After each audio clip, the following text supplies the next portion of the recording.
समझा नहीं, जाना नहीं, और इस कारण धीरे धीरे वो हमारे राजा महाराजाओं में, हमारे देश की जनता तक अंदर ही अंदर घुसते चले गए और धीरे धीरे उन्होंने हमें गुलाम बना लिया। और गुलाम बनाने के बाद में उन्होंने हमारा शोषण करना शुरू किया हर तरीके से। आर्थिक शोषण किया, मानसिक किया, सामाजिक शोषण किया, और करते करते जो हमारा देश एक सोने की चिड़िया कहलाता था, वह एकदम गरीब अभावग्रस्त देश हो गया। इसको लेके मैथिली शरण गुप्त ने कविता कही है कि चर्चा हमारी भी कभी संसार में सर्वत्र थी, वह सद्गुणों की कीर्ति मानो एक और कलत्र थी। इस दुर्दशा का स्वप्न में भी क्या हमें कुछ ध्यान था, क्या इस पतन ही को हमारा वह अतुल उत्थान था। मतलब जो देश इतना वैभवशाली था, इतना उत्थानशील था, वह देश अंग्रेजों के आने के बाद में दुर्दशाग्रस्त हो गया। हमारे यहाँ जितनी भी हमें समस्याएं दिखाई देती है, जितनी भी कुरीतियां हमारे समाज में हमें दिखाई देती है, उन सब का एक कारण तो कहीं ना कहीं अंग्रेज भी हैं। क्योंकि अंग्रेजों ने क्या किया, हमें मानसिक रूप से भी ऐसा गुलाम बनाया, आर्थिक रूप से तो हमें ध्वस्त किया ही किया, और धीरे धीरे उनकी जो संस्कृति है, उनको धीरे धीरे उन्होंने भारतीय संस्कृति के अंदर डालना शुरू किया। हमारे धर्म को नष्ट करने के लिए उन्होंने अपने ईसाई मिशनरियों को यहाँ भेजा प्रचार करने के लिए।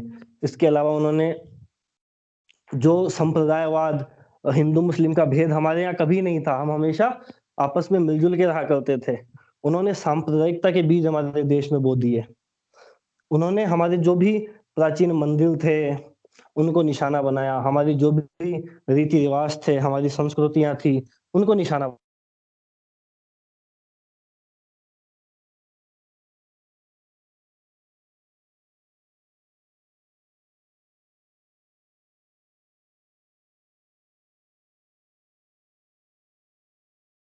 ऐसा करते करते अंत में उन्होंने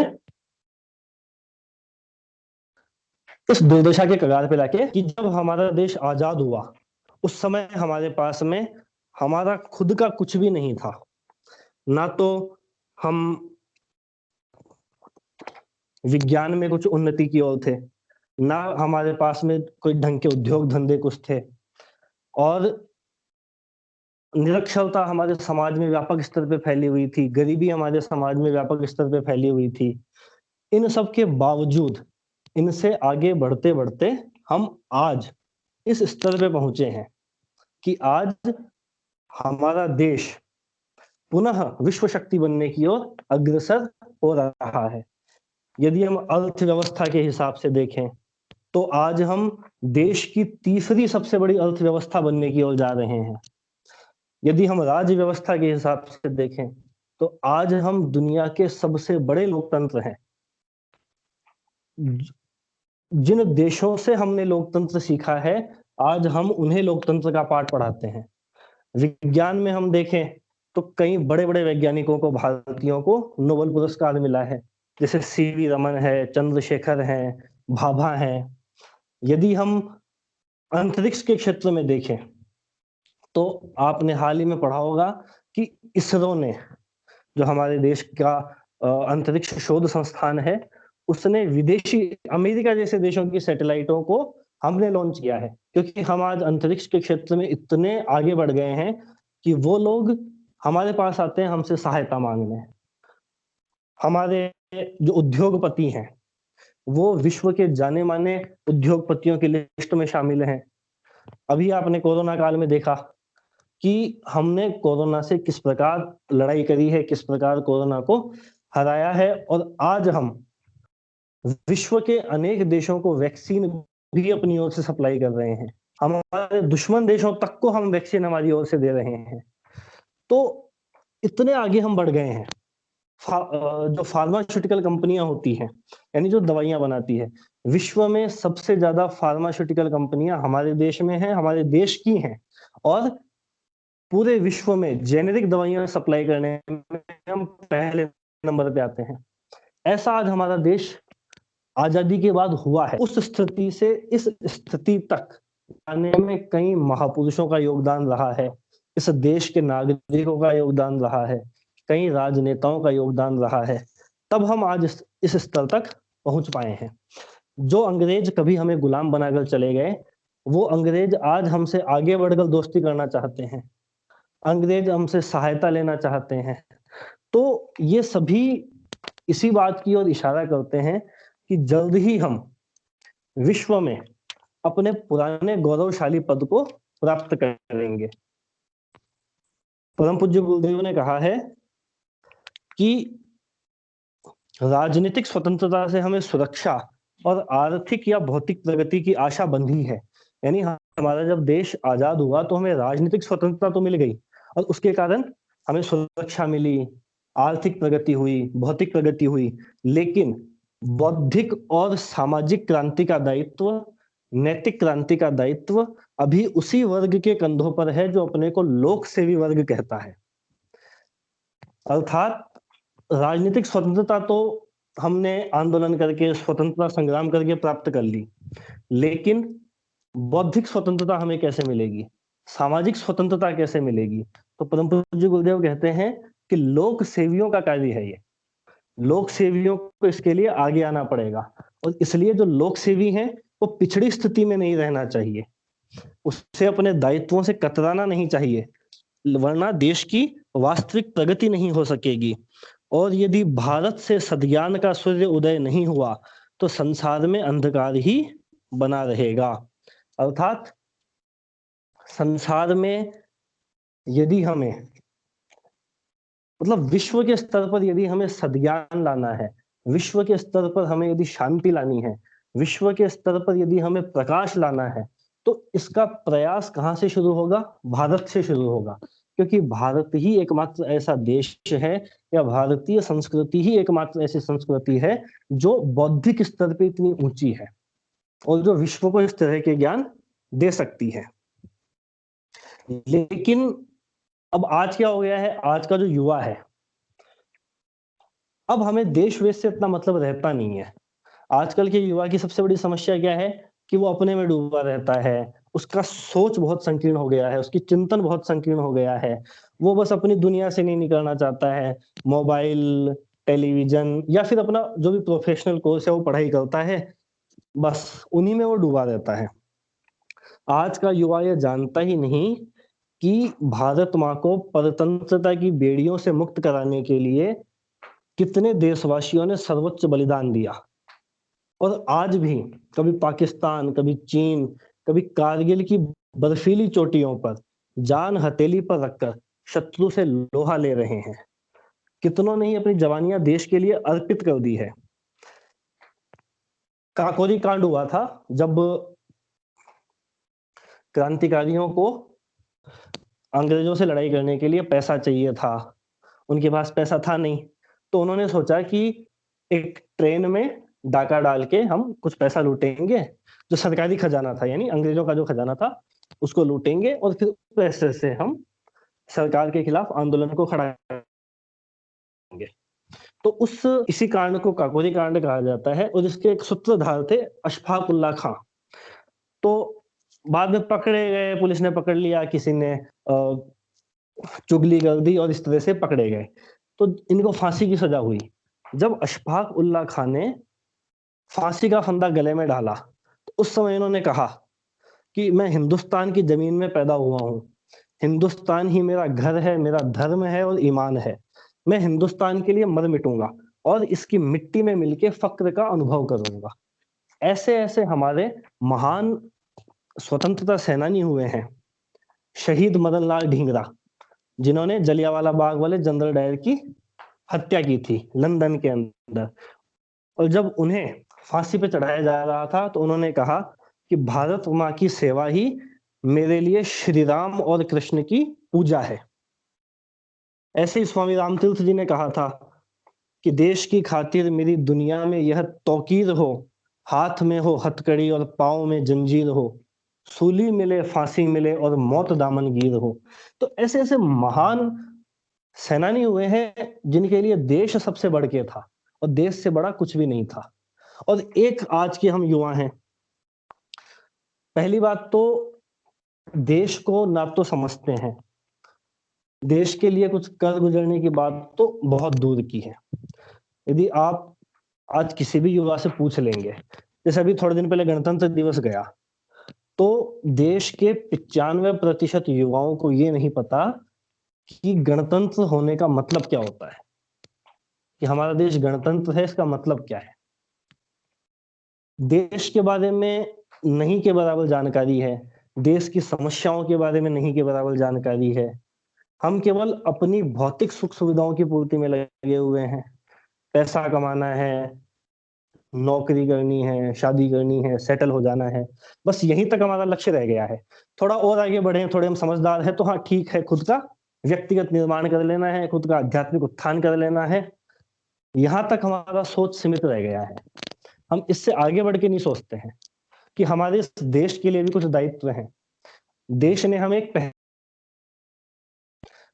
हम देश के नागरिक हैं। नागरिक होने का मतलब है कि देश हमारी सुरक्षा की ज़िम्मेदारी लेता है, हमें एक स्थायित्व देता है, हमें एक पहचान देता है और हम उस देश के लिए कुछ नहीं करते हैं। मेजर ध्यानचंद जो थे, हॉकी के जिनको जादूगर कहा जाता है, 1936 में जर्मनी में ओलंपिक हो रहा था हॉकी का।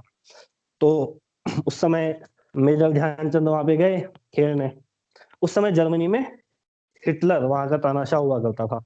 तो फाइनल मैच हो रहा था जर्मनी के साथ में। मैच खेलते-खेलते भारत ने वो मैच 16-1 से जीत लिया।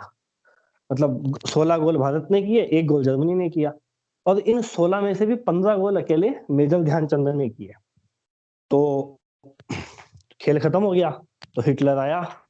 हिटलर ने कहा कि इसकी हॉकी को तोड़ो, इसमें ज़रूर चुंबक लगी हुई है, जिसके कारण ये वो गेंद इसके पास से हटती ही नहीं है। हॉकी को तोड़ा, उसमें चुंबक तो थी नहीं। हिटलर को लगा यार ये तो खिलाड़ी बहुत अच्छा है। शाम के समय उन्होंने ध्यानचंद को खाने पर बुलाया और पूछा कि भाई क्या करते हो? तो उन्होंने कहा मैं भारत की आर्मी में हूँ। तो हिटलर ने पूछा भाई कौन से पद पे हो? तो उन्होंने कहा मैं सूबेदार हूँ। मतलब सूबेदार एक बहुत छोटी पोस्ट होती है आर्मी में। तो हिटलर ने कहा कि तुम इतना अच्छा खेलते हो, अभी तक सूबेदार हो, तो भारत ने क्या किया तुम्हारे लिए? कि तुम मेरी सेना में आ जाओ, मैं तुम्हें एयरफील्ड मार्शल बना दूँगा। तो मेजर ध्यानचंद ने कहा कि मेरा देश मेरे लिए कुछ करे, ये मेरे देश का कर्तव्य नहीं है। मैं मेरे देश के लिए कुछ करूँ, ये मेरा कर्तव्य है। तो ऐसे महान वो सोच रखने वाले थे और आज क्या होता है, हम थोड़ा-सा पढ़ लिख लेते हैं, अच्छा पैकेज चाहिए होता है, बाहर चले जाते हैं। अमेरिका चले गए, इंजीनियरिंग कर ली, सीए कर लिया या कोई भी ऐसा प्रोफेशनल कोर्स कर लिया, बाहर हमें कोई अच्छा पैसा दे रहा है, तो हम बाहर चले जाते हैं, हमें देश से कोई मतलब नहीं है। जबकि पहले के लोग नहीं, देश सबसे पहले है, चाहे 2 रोटी कम खा लेंगे लेकिन रहेंगे अपने देश में, करेंगे कुछ देश के लिए। तो यदि ये जो ब्रेन ड्रेन हो रहा है, यानी अच्छा-अच्छा दिमाग जो हमारा है वो सब बाहर चले जाते हैं, तो इसको रोकना भी किसका कर्तव्य है? हमारा ही कर्तव्य है। हम युवा ही इस देश का भविष्य हैं। यदि आज हम कुछ देश के लिए सोचने लगे, तो देश बदलेगा आगे, देश आगे बढ़ेगा। हम आगे बढ़ेंगे तो देश आगे बढ़ेगा। वरना हम कई तरह की समस्याएँ मन में बैठ के सोचते रहते हैं कि हम देश ने हमारे मतलब देश में ये समस्याएँ हैं, ये सुविधा नहीं है, हम यहाँ पे रह के कुछ कर पाएँगे, नहीं कर पाएँगे। हर चीज़ में हम समस्याओं को देखने लग जाते हैं। लेकिन यदि हम उन समस्याओं को देखते हुए भी, कुछ समस्याओं को सहन करते हुए भी, यदि इस देश के लिए कुछ करें, तो धीरे-धीरे वो सब समस्याएँ भी दूर होने लगेंगी। तो ऐसे ही हमारे युवा वर्ग के साथ एक बड़ी समस्या और क्या है कि हम पढ़ते नहीं हैं। आजकल ये बड़ी दिक्कत हो गई है। सोशल मीडिया का ज़माना आ गया है, जिसको देखो वही मोबाइल में लगा हुआ है। फेसबुक पे दिन-दिन भर स्क्रॉल करते रहते हैं। कितना ही समय फेसबुक पे, यूट्यूब पे, टिकटॉक पे, पबजी पे, इन पे खराब कर देते हैं। लेकिन सकारात्मक काम कुछ भी नहीं करते हैं, रचनात्मक काम कुछ भी नहीं करते हैं। जब तक हम देश के लिए कुछ रचनात्मक कार्य नहीं करेंगे, तब तक कैसे ये उम्मीद की जा सकती है कि देश आगे बढ़ेगा? तो करना क्या चाहिए? खाली समय में कुछ हमें पढ़ना चाहिए, अच्छा अध्ययन करना चाहिए। ताकि हम देश के बारे में कुछ जान सकें। कोई भी बात आती है, कोई भी समस्या आती है, तो हमें उसके बारे में पता तो होता नहीं है। हम क्या करते हैं, अधजल गगरी छलकत जाए जैसा मामला हो जाता है। किसी ने आपसे कुछ सवाल किया, देश की किसी समस्या पे, मान लीजिए जैसे आरक्षण पे किसी ने आपसे कुछ 2 बातें पूछ ली। अब आपने कभी उस समस्या के बारे में पढ़ा तो है, हाँ, व्हाट्सएप यूनिवर्सिटी से ज्ञान ले लिया है, तो हम क्या करते हैं, उसी ज्ञान को आगे थोप देते हैं। उससे क्या होता है, ना तो हमारी बात में प्रामाणिकता रहती है और ना ही सामने वाला संतुष्ट हो पाता है। तो कुछ पढ़ना, हम क्या हो गए, स्पेशलिस्ट तो बन गए, हमने खूब सारे प्रोफेशनल कोर्स कर लिए, अलग-अलग डिग्रियाँ कर ली, हम इंजीनियर बन गए, सीए बन गए, डॉक्टर बन गए, स्पेशलिस्ट तो हम सब मामलों में बन गए, लेकिन जनरलिस्ट हम नहीं बन पाए, है ना? सामान्य बातें हमें नहीं पता होती है। कोई पूछ ले भारत का संविधान पढ़ा है आपने? तो पता ही नहीं, कैसा दिखता है, उसमें क्या है, क्या लिखा हुआ है। जिस देश में हम रहते हैं, जिस देश ने हमको एक पहचान दी है और जिस संविधान से ये पूरा देश चल रहा है, हमने उस संविधान को कभी नहीं पढ़ा। अखबार अखबार तो हम पढ़ते ही नहीं है। अखबार तो आजकल बिल्कुल मतलब अखबार के ग्राहक हो गए हैं, अखबार के पाठक नहीं रहे हैं। आप बैठोगे तो अखबार में इतनी खबरें आती है, पढ़ते भी है ना, तो बस यूँ पन्ने पलट के छोड़ दिए। हमें देश दुनिया में क्या हो रहा है, इससे कोई सरोकार नहीं है। देश की समस्याओं से कोई सरोकार नहीं है। बस जीवन ऐसा हो गया है, उठे, पढ़ाई करी तो करी, नौकरी चले गए, कमा लिया, वापस आ गए। इस तरह का जीवन हो गया है। जब तक हम देश की समस्याओं के बारे में नहीं जानेंगे, तब तक हम उनके समाधान के लिए भी कुछ प्रयास नहीं कर सकते। और कई लोगों के मन में ये बात आती है कि भई हमें क्या करना है समाधान करके? हमारा जीवन चल रहा है, अच्छा चल रहा है। तो जब तक देश में समस्या रहेगी, देखिए देश कोई ऐसा तो है नहीं कि हाँ, कुछ देश कोई अलग चीज़ होती है। तो देश भी नागरिकों से मिलके बना है। कुछ लोग मिले, आपस में इकट्ठे हुए, बैठे, उनको एक व्यवस्था बनानी थी कि भई हम सभी लोग साथ में रहेंगे, तो जब भी साथ में रहेंगे तो कुछ नियम कानून होने ज़रूरी हैं। नियम कानून नहीं होंगे तो फिर इतने सारे लोग एक साथ नहीं रह सकते। तो नियम कानून बनाने थे तो एक एक इंस्टीट्यूशन बना, एक संस्था बनी, जिसको हमने देश का नाम दे दिया। और अब धीरे-धीरे संख्या बढ़ती गई, अब हम सब तो मिलके और निर्णयों में भागीदारी ले नहीं सकते हैं, तो हमने एक सरकार को चुन के भेज दिया कि आप देश को चलाइए। लेकिन है क्या देश? भई नागरिकों का समूह ही तो है।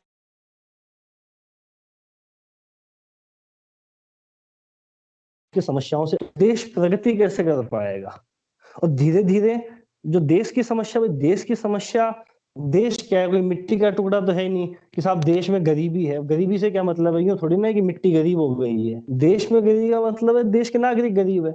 देश में अशिक्षा है मतलब देश के नागरिक पढ़े-लिखे नहीं है। देश में बेरोज़गारी है मतलब नागरिकों को रोज़गार नहीं मिल पा रहा है। तो ये जो सब समस्याएँ हैं, देश की या नागरिकों की समस्याएँ हैं।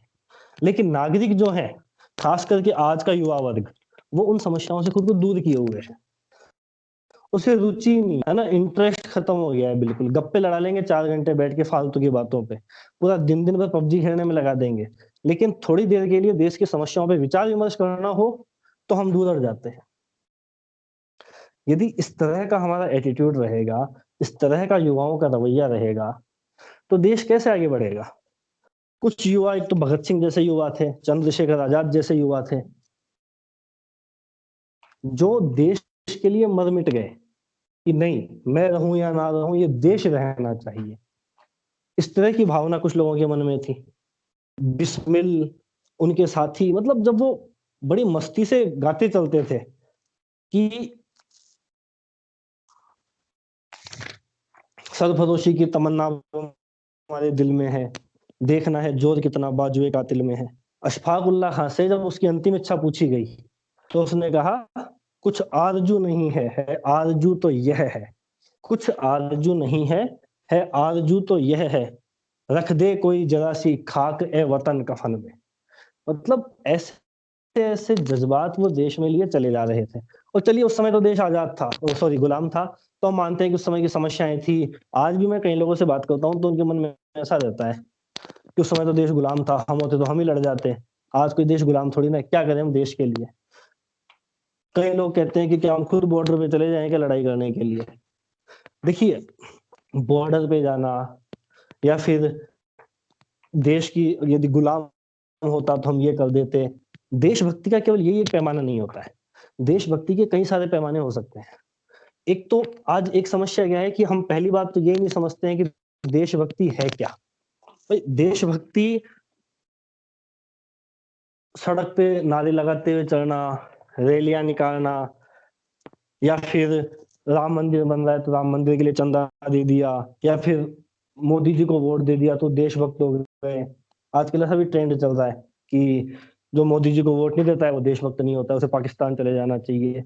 ये सब देशभक्ति के पैमाने नहीं है। देशभक्ति इन सबसे बहुत बड़ी चीज़ है। तो हमें पहले देशभक्ति का मतलब समझना पड़ेगा। हमें देशभक्त बनना है, अंध देशभक्त नहीं बनना है। जो अंध देशभक्त होते हैं ना, उनमें आँखें तो होती है लेकिन दृष्टि नहीं होती है। वो समझ नहीं पाते हैं चीज़ों को कि हमें क्या करना है देश के लिए, क्या नहीं करना है। व्हाट्सएप पे मैसेज आया, कोई भी मैसेज आया, मान लीजिए किसी एक धर्म विशेष की बुराई है, अब हम उसकी तह में नहीं जाते हैं, पूरी तहकीकात नहीं करते हैं, आदत बन गई है, उसको कॉपी किया, फॉरवर्ड कर दिया आगे। हम क्या कर रहे हैं? ये देशभक्ति नहीं है। ऐसे देशभक्त होने से तो अच्छा है कि आप चुपचाप घर बैठे रहें, कुछ भी नहीं करें, वो ज़्यादा अच्छा है। क्योंकि इस तरीके से तो आप देश की जो विघटनकारी ताकतें हैं, उनमें ज़्यादा अपना योगदान दे रहे हैं। और फिर समस्या ये भी तो है ना, तह तक जाएँ कैसे? हम में वो रचनात्मकता ही नहीं रही है, वो वैज्ञानिकता ही नहीं रही है कि हम किसी चीज़ को सोचें, समझें, विचारें। सोशल मीडिया ने एकदम खत्म कर दिया युवाओं को। और समझ में नहीं आता कि हम सोशल मीडिया को चलाते हैं कि सोशल मीडिया हमको चलाता है। ऐसी स्थिति हो गई है। मोबाइल में मतलब 7-7, 8-8 घंटे मैंने ऐसे कई लोगों को देखा है, मतलब कुछ नहीं बस आदत पड़ गई है कि मोबाइल हाथ में रहना चाहिए। मोबाइल हाथ और तो जो युवा कर्णधार होना चाहिए, वो युवा निठल्ला हो गया। युवा शक्ति तो देश की समाज की रीढ़ होती है। देश और समाज को नए शिखर पे ले जाने वाला होता है युवा। युवा देश का वर्तमान है, तो भूतकाल और भविष्यकाल का सेतु भी है, दोनों को आपस में जोड़ने वाला भी युवा ही है। जब भी कहीं क्रांति हुई है, कुछ बदलाव हुए हैं, तो वो सब युवाओं ने किए हैं। युवा क्योंकि ऊर्जा होती है युवाओं में, महत्वाकांक्षाएँ होती है युवाओं में, उनकी आँखों में सपने होते हैं भविष्य के। समाज को बेहतर बनाने में, राष्ट्र के निर्माण में सबसे ज़्यादा योगदान युवाओं का होता है। और आज भारत की स्थिति ऐसी है कि पूरे विश्व में सबसे ज़्यादा युवा आज भारत में है। इसके लिए सोशियोलॉजी में टर्म यूज़ होता है डेमोग्राफिक डिविडेंड। डिविडेंड का मतलब क्या होता है कि जब भी किसी कंपनी को कोई फ़ायदा होता है, तो वो अपने शेयर धारकों को अपना कुछ लाभ बाँटती है। लाभांश जिसको कहा जाता है, वो डिविडेंड होता है। और डेमोग्राफी का मतलब होता है जनसंख्या से रिलेटेड। तो जो युवा हैं, ये जनसंख्या का वो लाभांश हैं, जो देश को लाभ पहुँचाएँगे, बाकी जनसंख्या को लाभ पहुँचाएँगे। तो ये युवाओं का काम है। लेकिन युवा क्या कर रहे हैं? युवा नशे की लत में पड़े हुए हैं, अपराध के मार्गों पे चल रहे हैं। इसका बड़ा कारण बेरोज़गारी भी है कि अब होता क्या है, जनसंख्या इतनी ज़्यादा बढ़ गई, देश हमारा विकासशील अवस्था में है। एक विकासशील देश सभी को रोज़गार नहीं दे सकता है ना? सबको सरकारी नौकरी चाहिए। जिसको देखो वो इंस्टीट्यूटों में तैयारी कर रहे हैं, लाइब्रेरियों में बैठे पड़े हैं। काहे की तैयारी कर रहे हैं? सब गवर्नमेंट जॉब की तैयारी कर रहे हैं। बाबू की लग जाए, क्लर्क बन जाएँ, एडीसी, यूडीसी, चपरासी जो मिले, सरकारी नौकरी चाहिए। इस तरह का युवाओं का माइंडसेट हो गया है। सरकार के पास में इतने संसाधन नहीं है कि वो सभी युवाओं को सरकारी नौकरी दे सके। तो फिर युवा क्या करते हैं? हताश हो जाते हैं, नशा पता करने लग जाते हैं। अनुचित क्योंकि देखो दिमाग युवाओं में ऊर्जा बहुत है, महत्वाकांक्षा बहुत है, लेकिन सही दिशा नहीं मिली, इसके कारण क्या हो गए? हताश हो गए और हताश होके उस युवा शक्ति का अनुचित उपयोग कर रहे हैं। अपराध के मार्ग पे चल पड़े हैं, नशाखोरी का शिकार हो गए हैं। आज अभी डब्ल्यूएचओ का एक सर्वे आया था कि हमारे यहाँ युवाओं में नशाखोरी की प्रवृत्ति बहुत ज़्यादा बढ़ रही है। लगभग एग्जैक्ट मेरे को आंकड़ा ध्यान नहीं आ रहा है, शायद 15 से 20 लाख युवा हर वर्ष नए ऐसे हैं जो नशा सेवन में जुड़ जाते हैं। और कुछ पंजाब जैसे राज्यों की हालत तो बहुत ही खराब है। तो सब युवा नशे की राह पे चल गए हैं और फिर नशे की लत को पूरा करने के लिए अपराध कर रहे हैं। हमारे देश में 70% अपराधों में युवाओं की संलिप्तता रहती है। पड़ी रैम इतने केस हो रहे हैं आजकल, मतलब जीवन में तनाव इतना ज्यादा हो गया है और जो युवाओं में नकारात्मकता इतनी बढ़ गई है, धैर्य की कमी हो गई है, बिल्कुल पेशेंस तो रहता ही नहीं है। छोटी-छोटी बातों पे आजकल तो ये लड़ाइयाँ हो जाती है, मतलब मर्डर तक हो जाते हैं। दोस्त बैठे थे, आपस में किसी छोटी सी बात पे लड़ाई हुई, एक दोस्त ने दूसरे को मार दिया। इतनी ज्यादा नकारात्मकता युवाओं में आ गई है। कठिन परिश्रम नहीं करना चाह रहे हैं, शॉर्टकट्स ढूंढ रहे हैं और भोग विलास आधुनिकता की चकाचौंध में डूबे हुए हैं। दो चीजें होती है, एक होता है बाजार, एक होता है बाजारवाद। बाजार हर समय की जरूरत है, लेकिन बाजारवाद जो है उसने हमें बहुत ज्यादा नुकसान पहुंचाया है। तो बाजार तो जब तक समाज रहेंगे बाजारों की आवश्यकता तो रहेगी, क्योंकि हमें दैनंदिन आवश्यकताओं की पूर्ति के लिए बाजार चाहिए। लेकिन बाजारवाद क्या होता है? बाजार होता है जरूरतों की पूर्ति करना, बाजारवाद होता है जरूरतों को क्रिएट करना। आज दौर चल पड़ा है बाजारवाद का, सबको धन दौलत चाहिए, आधुनिकता चाहिए, भोग विलास चाहिए, ऐश्वर्य का जीवन, और यही युवाओं का आदर्श बन गया है। अब किसी से पूछो ना कि क्या करना चाहते हो, तो बड़ी से बड़ी नौकरी का नाम ले देंगे। क्यों करना चाहते हो? गाड़ी चाहिए, बंगला चाहिए, एक से गाड़ी, BMW, मर्सिडीज, पता नहीं क्या क्या चाहिए। ये युवाओं के आदर्श बन गए हैं। क्या बनना चाहते हैं? कोई सलमान खान बनना चाहता है, कोई शाहरुख खान बनना चाहता है, ऐश्वर्या राय बनना चाह रहे हैं। इनको हमने आदर्श बना लिया। लक्ष्मीबाई, भगत सिंह, चंद्रशेखर आजाद। और ये तो अब जो नई पीढ़ी आने वाली है वो तो शायद इनके बारे में सुनेगी जानेगी भी नहीं, क्योंकि बचपन में बच्चा जैसे ही जन्म लेता है आजकल उसे 1-2 साल के अंदर मोबाइल थमा देते हैं, क्योंकि टाइम नहीं है माँ बाप के पास में। उनको इधर उधर नौकरी में जाना पड़ता है, भाग दौड़ वाली जिंदगी हो गई है, बच्चों का ध्यान कौन रखे, तो बच्चों को मोबाइल पकड़ा दिया। मोबाइल में क्या देख रहे हैं वो?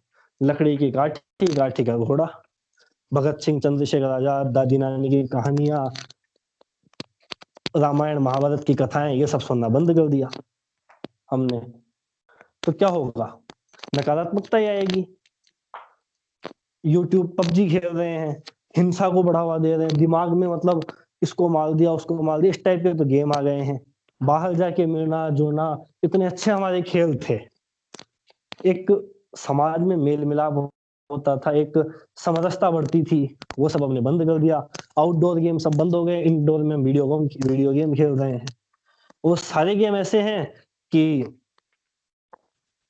नकारात्मकता ही नकारात्मकता भर रही है। बचपन से माइंड सेट ऐसा होता जाता है कि युवा दिमाग एकदम काम करना बंद, सारी शक्ति हमारी खत्म हो जाती है और दुनिया भर की नकारात्मकता अंदर भर जाती है। यदि और फिर धीरे-धीरे मानसिक तनाव और चिड़चिड़ापन, क्योंकि धैर्य रहा नहीं है। लक्ष्य कोई ले लिया, मान लीजिए कोई एग्जाम का लक्ष्य ले लिया, उसको प्राप्त करने में असफल हो गए तो चिड़चिड़ापन आ, मानसिक तनाव का शिकार हो जाएंगे। जरूरत क्या है? इस नकारात्मकता को सकारात्मकता में परिवर्तित करने की जरूरत है।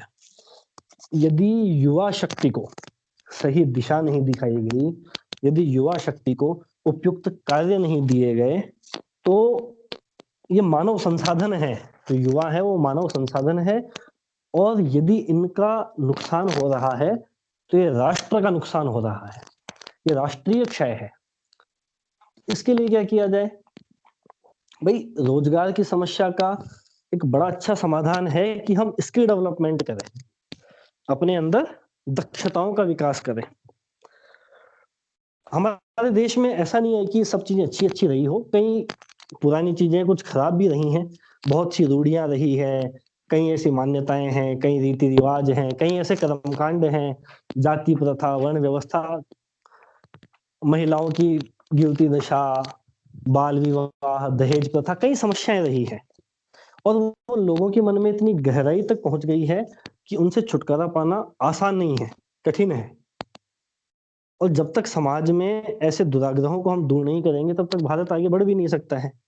ऐसा ही एक दुराग्रह है क्या है कि जो पढ़े-लिखे लोग हैं या जो जाति प्रथा में उच्च जाति के लोग हैं, तथाकथित उच्च जाति के लोग जो कहे जाते हैं और जो पढ़े-लिखे लोग हैं, उनके मन में ऐसे भाव घुस गए हैं कि शारीरिक श्रम जो है, वो ठीक बात नहीं है। मतलब शारीरिक श्रम की प्रतिष्ठा जो है, वो लोगों के मन में घुसती नहीं है, पढ़े-लिखे लोगों के मन में। उनको क्या लगता है कि साफ-सफाई कराना नहीं है तो बाई का काम है, हम साफ-सफाई नहीं कर सकते। उनको क्या लगता है कि जैसे मान लीजिए अपना टॉयलेट ही साफ करना है, तो नहीं ये तो भंगी का काम है, हम नहीं करेंगे। बाल कटिंग करना है, ये तो नाई का काम है। इसके कारण क्या होता है, हम अपना स्किल डेवलपमेंट नहीं कर पाते हैं, ठीक है? जिन्होंने इस पूर्वाग्रह को तोड़ा कि नहीं, ये कोई भी काम छोटा नहीं होता है। जिन्होंने इस पूर्वाग्रह को तोड़ा है, उन्होंने इन क्षेत्रों में सफलता भी हासिल की है। जैसे आप देखो ना बड़ी-बड़ी कंपनियाँ हैं, जूते बना रही है, जूते बेच रही है, अच्छा मुनाफ़ा भी कमा रही है। बड़े-बड़े सैलून खुल गए हैं, बहुत अच्छा पैसा कमा रहे हैं। तो यदि हम इस पूर्वाग्रह को तोड़ें कि नहीं कोई भी काम छोटा-बड़ा नहीं होता है और हम इन स्किल्स की ओर ध्यान दें, तो ऐसे कई सारे काम हैं, जो हम कर सकते हैं। उससे क्या होगा, सरकार पे बोझ कम पड़ेगा, युवाओं को रोज़गार मिलेगा और वो देश के विकास में भागीदार बनेंगे। वरना क्या होगा, वरना वो बेरोज़गार बने रहेंगे, देश पे भी बोझ बनेंगे और इतने बढ़िया मानव संसाधनों का, युवा शक्ति का क्षय भी हो रहा है। तो इसलिए युवाओं को सकारात्मक कार्य में भागीदार बनाए जाने की ज़रूरत है। उनकी शक्ति को सही दिशा दिए जाने की ज़रूरत है। हमें ऐसा करना चाहिए कि सप्ताह में एक बार आपस में कुछ दोस्तों को मिलके बाहर आउटिंग के लिए जाना चाहिए, घूमने के लिए जाना चाहिए, आउटडोर गेम खेलने चाहिए। जो समय हम दिन भर बैठ के मोबाइल में फालतू के कामों में लगा रहे हैं, यदि उस समय को हम बाहर मिलके बैठ के बातें करने में लगाएँ, तो इससे काफ़ी फ़र्क पड़ेगा। हमारा खुद का तो विकास होगा ही होगा और साथ ही साथ हम देश के विकास में भी भागीदार बनेंगे। क्योंकि मोबाइल की दुनिया में हमें पता ही नहीं चलता है कि वास्तविक दुनिया में चल क्या रहा है। किसानों की क्या समस्या है, बस हमसे कोई कहता है कि हाँ, किसान आंदोलन हो रहा है, भाई गलत कर रहे हैं, सही कर रहे हैं। कुछ लोग कह देंगे कि हाँ, नहीं, ये सब मिले हुए हैं, सब कांग्रेस और ऐसी-ऐसी मिलीभगत है। कुछ लोग कह देंगे कि नहीं सही कर रहे हैं, किसानों पे ये हो रहा है, वो हो रहा है, एमएसपी 50 बातें कर लेंगे। उनसे किसी से जाके पूछ लिया जाए कि एमएसपी क्या होती है? एक को भी नहीं पता होता। तो क्यों? क्योंकि कटे हुए हैं समाज से और यही हम समय का सदुपयोग करेंगे और कुछ समय देश की समस्याओं के लिए देंगे, तो क्या होगा? इधर-उधर से पढ़ेंगे, अखबारों में पढ़ेंगे, कुछ अच्छे आर्टिकल्स पढ़ेंगे, अच्छी किताबें पढ़ेंगे, देश के बारे में जानेंगे, तो अपने तथ्य को हम ठीक प्रकार से रख पाएँगे, ठीक तरीके से लोगों को बता पाएँगे, समझा पाएँगे। एक अच्छे विचार-विमर्श का माहौल बनेगा। अन्यथा क्या होगा? अन्यथा बस देश जैसे चल रहा है धीरे-धीरे और गलत में जाता जाएगा। जो विश्व गुरु बनाने का स्वप्न हम देख रहे हैं, वो तो इस हिसाब से तो फिर पूरा हो भी नहीं सकता है। क्योंकि जब तक युवा शक्ति देश की समस्याओं में अपना ध्यान नहीं लगाएगी, देश की समस्याओं को सुधार करने के लिए प्रयास नहीं करेगी, तब तक ये संभव नहीं है। तो हमें कुछ नहीं करना, हमें जाके बॉर्डर पे लड़ाई भी नहीं करनी है और ना किसी को जाके पकड़ लेना है कि तू पाकिस्तान चला जा और ना हमें कोई बड़ी-बड़ी रैलियाँ निकालनी है, इतने सारे काम नहीं करने हैं हमें। हमें केवल इतना करना है कि सबसे पहले तो हमें जानना है देश के बारे में, कि हमारा देश वास्तव में है क्या? हम इधर-उधर की पढ़ के और बहस करने लग जाते हैं। अब बहस करने में आपको 2 तरह के लोग मिल सकते हैं। एक मिल सकते हैं आपसे बुद्धिजीवी स्तर के, एक मिल सकते हैं आपसे बौद्धिक स्तर पे, जिनका बौद्धिक स्तर आपसे थोड़ा कम है। तो जिनका बौद्धिक स्तर कम है, उनको तो आप कुछ भी कह के चुप करा देंगे। लेकिन जिनका बौद्धिक स्तर आपसे अच्छा है, उनसे बात करने के लिए आपको चाहिए ठोस प्रमाण, तर्क। देखिए ऐसा तो होता ही होगा कि जब भी बातें होती होंगी तो विभिन्न मुद्दों पे विचार-विमर्श होते हैं। देश के भी कुछ एक मुद्दों पे हो जाते होंगे। वहाँ पे क्या होता है ऐसी स्थिति में हमारे पास अकाट्य तर्क होते ही नहीं है, क्योंकि हमने कभी पढ़ा ही नहीं समस्याओं को, समझा ही नहीं, जाना ही नहीं, देश के बारे में कुछ जानते ही नहीं है। और क्या होता है कि सामने वाला जो कहता है हमें मजबूरन उसे मानना पड़ता है या मन ही मन नहीं माने तो भी यदि सामने वाले की बात गलत है, तो हम उसको काट नहीं सकते। इसके कारण क्या होता है कि सामने वाला हमसे प्रभावित नहीं हो पाता है, और जब तक सामने वाला हमसे प्रभावित नहीं होगा, तब तक हम अपनी बात उस तक पहुँचा कैसे पाएँगे? भाई हम लोक सेवी हैं, हमारा कार्य क्या है? हम खुद तो बहुत समझदार हैं, सब समझते हैं, अच्छा काम भी कर रहे होंगे, देश के लिए भी सोच रहे होंगे, अपना समय भी समाज के कार्यों में, देश के कार्यों में लगा रहे होंगे, पर हमारा काम है अन्य लोगों को जागृत करना, है ना? वयम राष्ट्रे जागृयाम पुरोहिता, राष्ट्र को जीवंत जागृत बनाना हमारी ज़िम्मेदारी है, हम कर्मयोगी हैं। इसके लिए हमें क्या करना पड़ेगा? पहले अपने आप को प्रखर बनाना पड़ेगा, अपने आप को बुद्धिजीवी बनाना पड़ेगा, अपने आप को सामने के बौद्धिक स्तर से ऊँचा उठाना पड़ेगा। तब जाके हम सामने वाले तक अपनी बात पहुँचा सकते हैं। तब जाके हम सामने वाले को अपने विचारों से जोड़ सकते हैं, अपने से प्रभावित कर सकते हैं, तब जाके वह हमारी बात समझेगा, सुनेगा, और तब जाकर एक-एक व्यक्ति तक, भई दीप से दीप जलेंगे, लोग से लोग जुड़ेंगे, तभी जाके समाज में प्रकाश जागेगा, चेतना आएगी।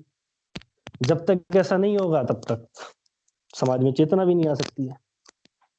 तो इसके लिए क्या करना है कि पहले हमें बुद्धिजीवी बनना है। बुद्धिजीवी बनने के लिए पहली कसौटी होती है अध्ययन करना, स्वाध्याय करना, अच्छी-अच्छी चीज़ें पढ़ना।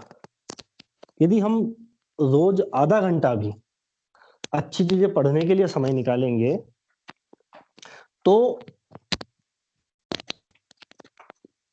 1 साल के अंदर हमें इतना ज्ञान प्राप्त हो सकता है कि हम अपनी किसी भी बात को प्रमाणों के साथ, तथ्य के साथ पेश कर सकते हैं।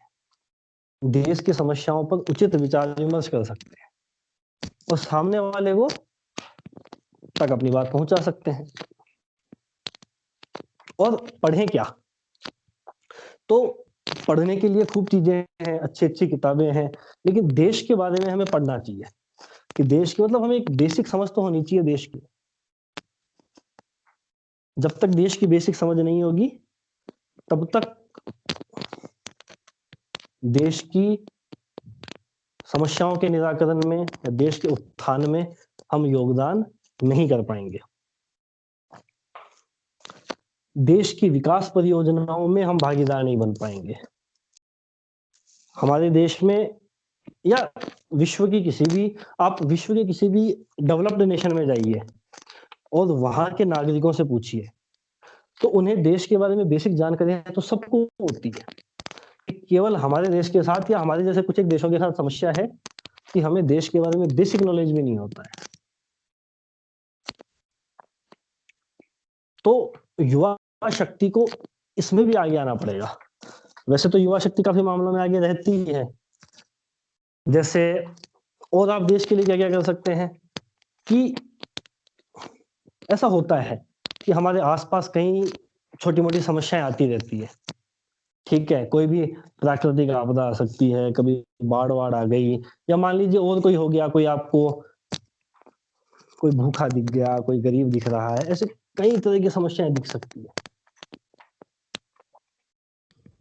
हम उनके विकास में भई आपने कुछ नहीं किया, आपने किसी एक को, जो मान लीजिए आप गाँव में रहते हैं और आपको पता है कि आपके गाँव में 4-5 माता-पिता ऐसे हैं जो अपने बच्चों को स्कूल नहीं भेज रहे हैं। अब कुछ भी कारण हो सकता है, वो उनको कमाने में लगा दिया होगा, या मतलब खेती पे जा, किसी भी दुकान पे भेज दिया, कुछ भी कारण हो सकते हैं। तो कुछ नहीं तो आपने मान लीजिए उन 4 परिवारों को प्रेरित कर दिया कि वो अपने बच्चों को स्कूल भेजें। तो ही हमने देश निर्माण में बहुत बड़ा एक योगदान कर दिया है। क्योंकि वो 4 बच्चे पढ़ेंगे, यही सब बातें वो सीखेंगे, तो हो सकता है कि वो और 4 को बताएँ, या उन्हीं में से कोई बड़ा हो के कोई बहुत बड़ा काम कर दे, जो देश को आगे बढ़ाने में मददगार हो। इस तरीके भी के काम हम कर सकते हैं। किसी को ढंग की बात ही समझा सकते हैं। मान लीजिए आपका कोई दोस्त है, वो अपना समय ऐसे ही बेकार करता है पबजी-वबजी, सोशल मीडिया या टीवी, फ़िल्म कुछ भी देखने में। तो एट लीस्ट आप उसको समझा सकते हैं कि भाई इस तरीके के काम मत किया कर। तो इन्हीं तरीकों से देश आगे बढ़ेगा। या फिर हम क्या कर सकते हैं, कई सरकारी योजनाएँ होती हैं अच्छी-अच्छी, जैसे स्वच्छ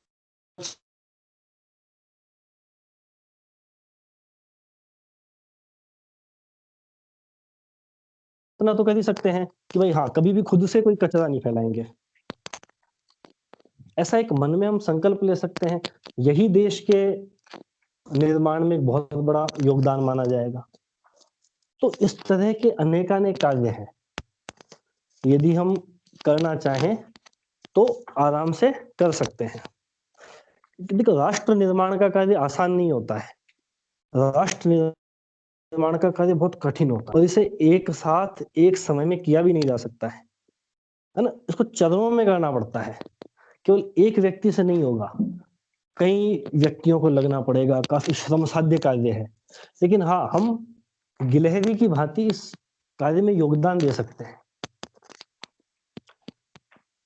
धीरे धीरे हम खुद काम करें, लोगों को साथ में जोड़ें।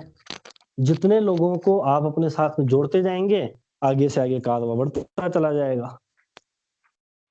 हम समाज में प्रचलित जो कुरीतियां हैं, अंधविश्वास है, उनको खत्म कर सकते हैं। अपने कम से कम हम खुद के लिए भी ऐसे डिसीजन ले लें, जैसे मान लीजिए आपकी शादी है और आप ऐसा मन में ठान लें कि नहीं, मैं दहेज नहीं लूंगा, या आप लड़की है, मान लीजिए मैं दहेज नहीं दूंगी। जिद कर सकते हैं भाई, हम माता पिता से और भी तो कामों के लिए जिद करते ही है ना, कि नहीं मुझे तो ये मोबाइल चाहिए ही चाहिए, मुझे तो ये गाड़ी चाहिए ही चाहिए, मुझे चाहिए ही चाहिए। हम अच्छे कामों के लिए भी जिद कर सकते हैं, भाई मैं शादी में इतना ही खर्च करूंगा, करूंगी, मुझे इस तरह का विवाह करना है, मैं कम से कम खुद एक न्यूनतम आवश्यकताओं में अपना जीवन जीने की कोशिश करूंगा। बहुत कठिन लक्ष्य भी न लें, लेकिन बहुत कुछ ऐसी चीजें, कुछ ऐसी कुरीतियां, कुछ ऐसे अंधविश्वास, उनको खत्म करने में योगदान दें। कभी कभी आपको समय मिले तो आप किसी स्कूल में चले गए, वहां आपने कुछ अच्छी बातें कह दी, किसी बस्ती में चले गए, वहां के लोगों को समझाया, कुरीतियों करने के लिए मना किया, नशा पता करने के लिए मना किया, इस तरह का काम किया, यही देश के लिए एक बहुत अच्छा योगदान हो सकता है ना? जरूरी नहीं है कि हम पैसा ही दें, समय दें, कुछ भी दें, तन मन धन, जहां से संभव हो सके, जितना संभव हो सके। हिसाब से तो हमारे समय का एक एक क्षण देश के लिए होना चाहिए, क्योंकि इस देश ने हमें बहुत कुछ दिया है, इस देश से ही हम हैं। तो हिसाब से तो हमारा एक एक क्षण देश के लिए है। हमारी रगों में जितना भी खून है, उसकी एक एक बूंद देश के लिए न्यौछावर हो जाए तो भी उसमें हमें संकोच नहीं करना चाहिए। लेकिन नहीं, इतने बड़े आदर्श नहीं पाल सकते हैं, आधुनिकता का दौर है, तो इतने बड़े आदर्श नहीं भी हो तो भी कम से कम यह ठाने कि हाँ, जितना संभव हो सकेगा उतना हम देश के हित में लगाएंगे। जितना समय हमें मिलेगा उसके लिए हम देश के, मतलब कैसा भी योगदान जितना हो सकेगा, छोटे से छोटा, एक मिट्टी के कण बराबर भी योगदान हमसे हो पाएगा तो हम करेंगे। ऐसी हमारी मन में भावनाएं होंगी, तब जाकर हम देश के लिए कुछ कर सकते हैं, अच्छा आगे बढ़ सकते हैं। तो युवाओं के लिए, चूंकि युवा गोष्ठी है और युवा ही हम सब इससे जुड़े हुए हैं, तो ये एक स्वर्णिम मौका है, क्योंकि आज से 20-22 साल बाद हम बूढ़े हो जाएंगे और हम ही एकमात्र ऐसी पीढ़ी है जो पुराने मूल्यों से भी जुड़ी है और नए मूल्यों से भी जुड़ी है। हम पुराने मूल्यों के वाहक का कार्य कर सकते हैं। यदि हमारी पीढ़ी भी अलग हो गई, हमने यदि पुराने मूल्यों को ताक पे रख दिया, हमारे देश की संस्कृति को ताक पे रख दिया, तो ये मूल्य नई पीढ़ी तक कभी नहीं पहुंच पाएंगे। और जो हम सपना देखते हैं कि हम भारत को उस ऊंचाई पर पुनः स्थापित करेंगे, वो सपना कभी पूरा नहीं हो पाएगा। जो विश्व गुरु बनाने का स्वप्न हम देख रहे हैं, तो ये जो युवा पीढ़ी है, इसको आगे आना पड़ेगा, देश के निर्माण के लिए अपना योगदान देना पड़ेगा। जितना योगदान हो सके, यथेष्ट योगदान हमें देना पड़ेगा, तभी जाकर हम राष्ट्र आराधन कर सकते हैं, देश को आगे बढ़ाने में अपना योगदान कर सकते हैं।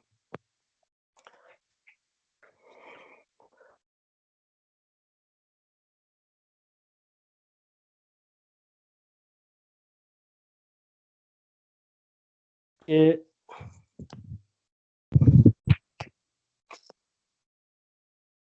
आज के विषय को यही समाप्त करते हैं, समय की सीमा को ध्यान में रखते हुए।